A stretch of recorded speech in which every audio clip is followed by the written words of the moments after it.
On May 27, 1942, at Pearl Harbor, Hawaii, the clock on the wall of Admiral Chester Nimitz's headquarters showed 0800 hours.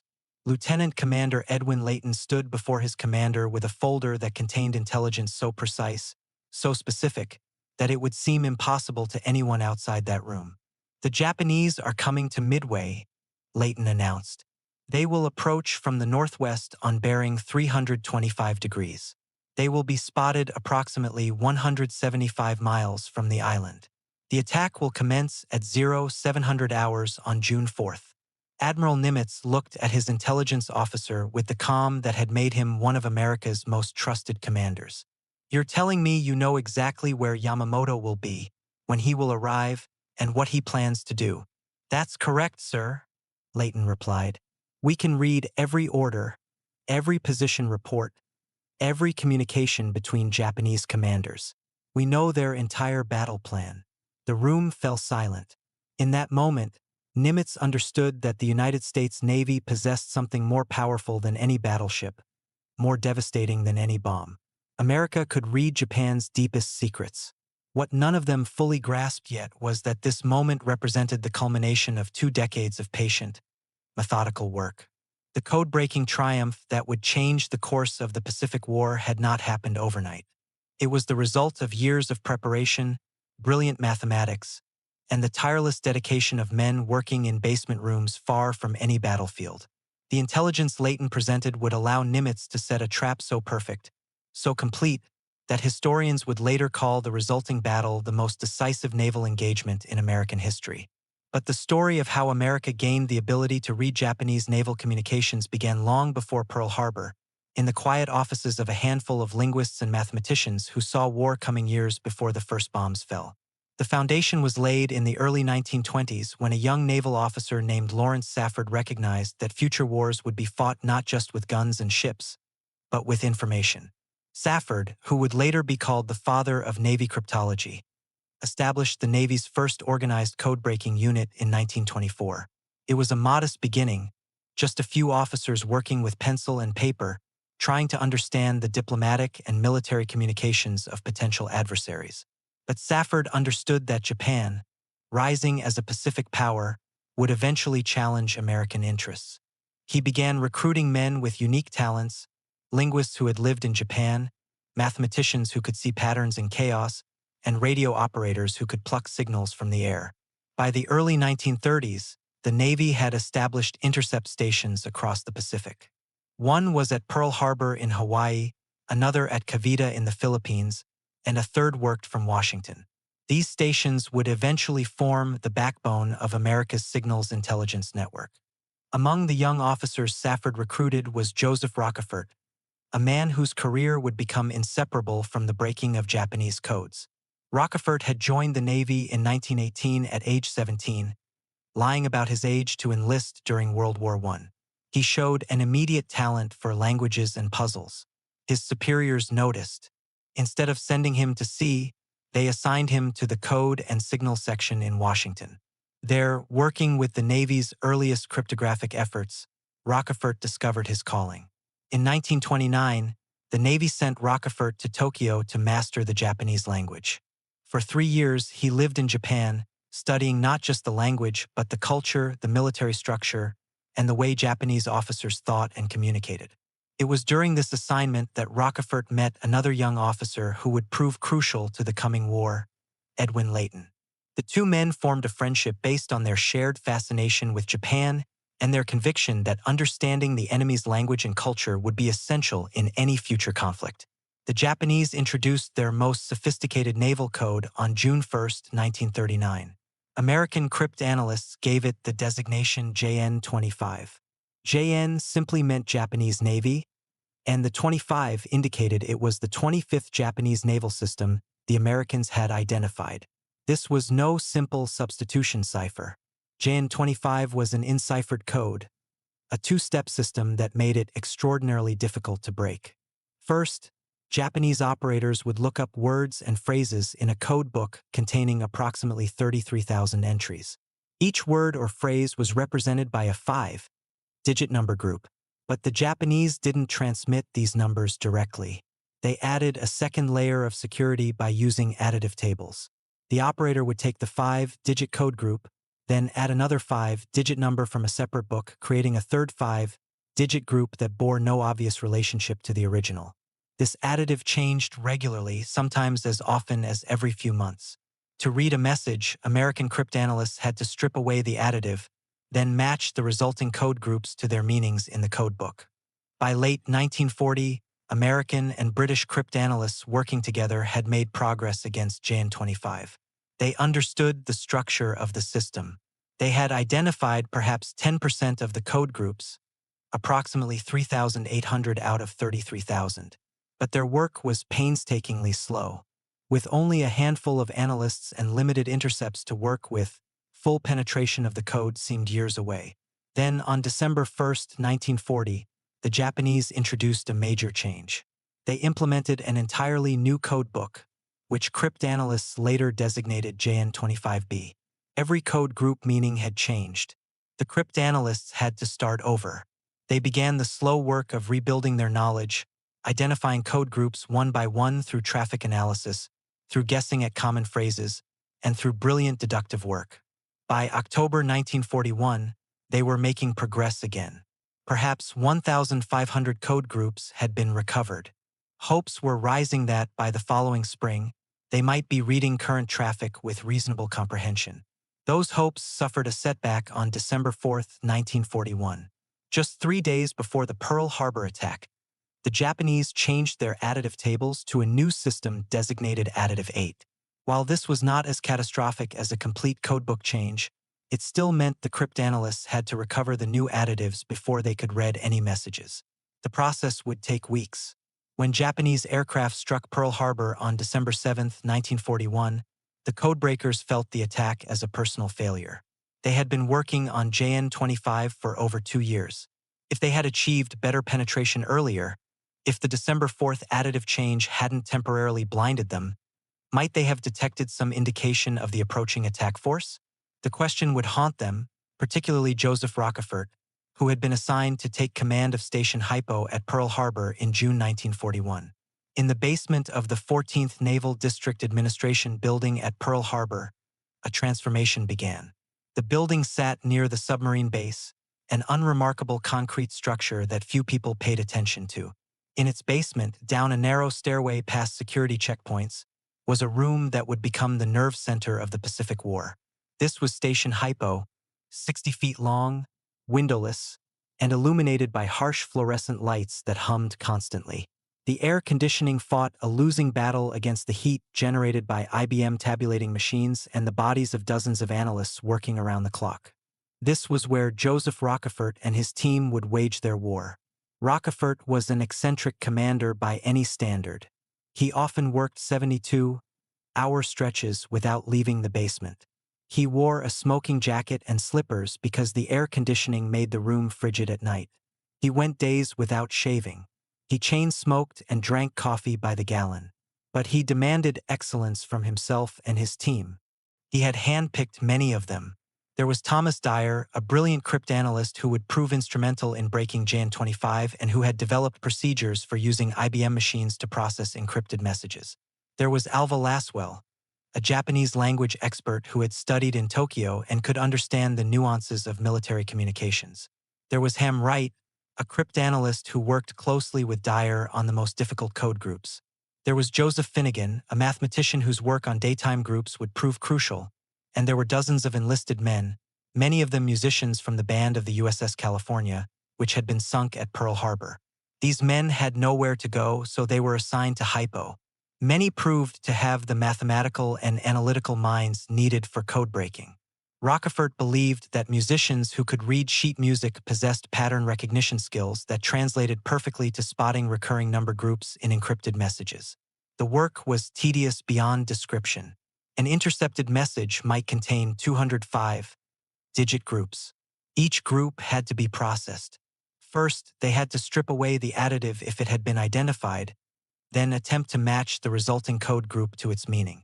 With 33,000 possible meanings and only a few hundred identified at the start of 1942, most of the message would remain gibberish. But sometimes they would get lucky.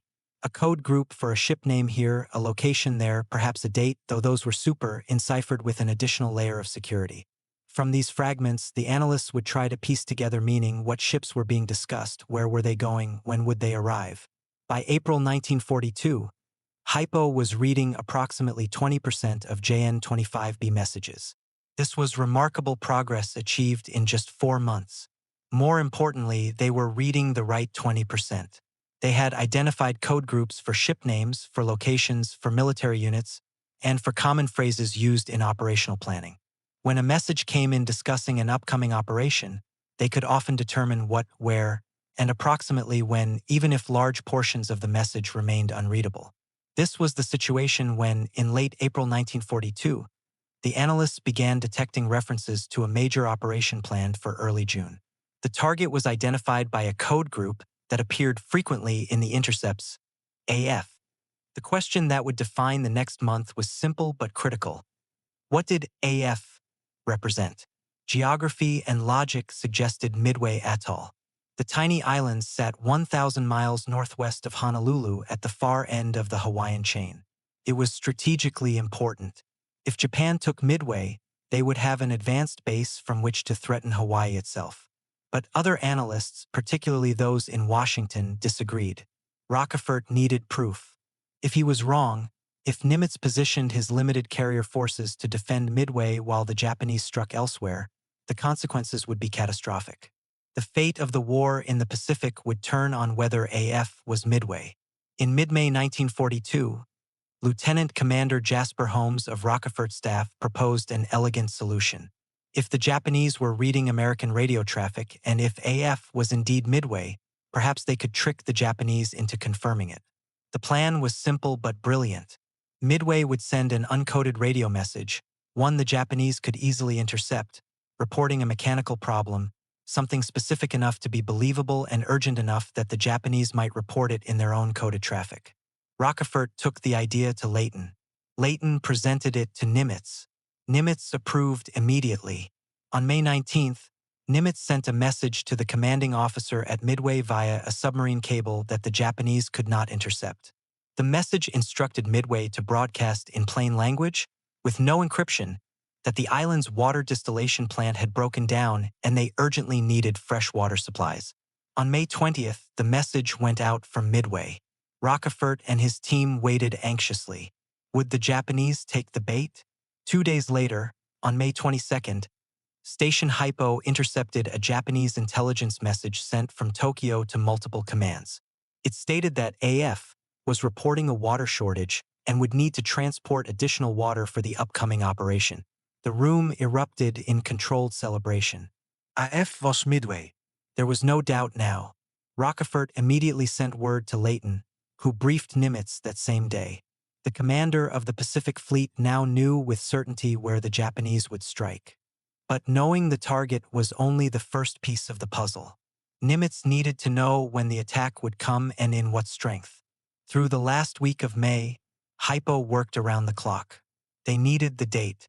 Finnegan focused on the super-enciphered daytime groups, the most secure part of the Japanese system.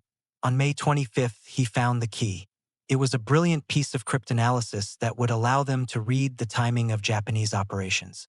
The team immediately began processing the backlog of messages about the AF operation.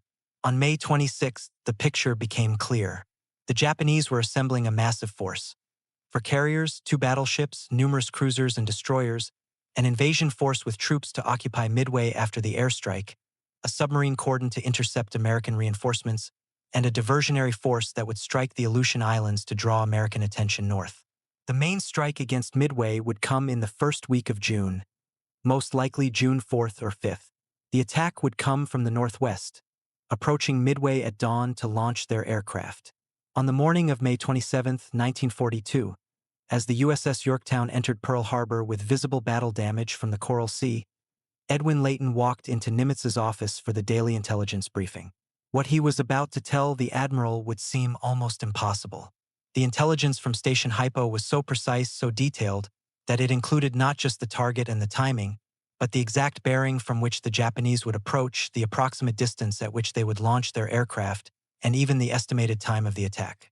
Layton's prediction that the Japanese would approach from bearing 325 degrees at approximately 175 miles from Midway, with an attack commencing around 0700 hours on June 4th, was based on decrypted Japanese operational orders. Nimitz listened carefully. He asked about confidence levels. Layton was certain. This wasn't analysis. This was reading the enemy's plans directly from their own communications. Nimitz made his decision. He would position his carriers northwest of Midway, where they could ambush the approaching Japanese force. The Japanese didn't know that American codebreakers had penetrated JN-25. They expected a surprise. Instead, they would be the ones surprised. But Nimitz faced a problem. The USS Yorktown, damaged at the Coral Sea, sat in dry dock at Pearl Harbor. Navy inspectors estimated the carrier would need 3 months of repairs before she could return to service. Nimitz gave them 3 days. He needed every available carrier for the coming battle. 1,400 civilian workers from the Pearl Harbor Naval Shipyard swarmed aboard the Yorktown. They worked around the clock, cutting and welding, replacing damaged sections and patching holes. 72 hours after the Yorktown entered dry dock, she steamed out of Pearl Harbor, repair crews still aboard, to join the task force assembling north of Midway. On June 3, 1942, American patrol aircraft spotted Japanese ships approaching from the west. On the morning of June 4th, exactly when Layton had predicted, radar operators on Midway detected aircraft approaching from the northwest.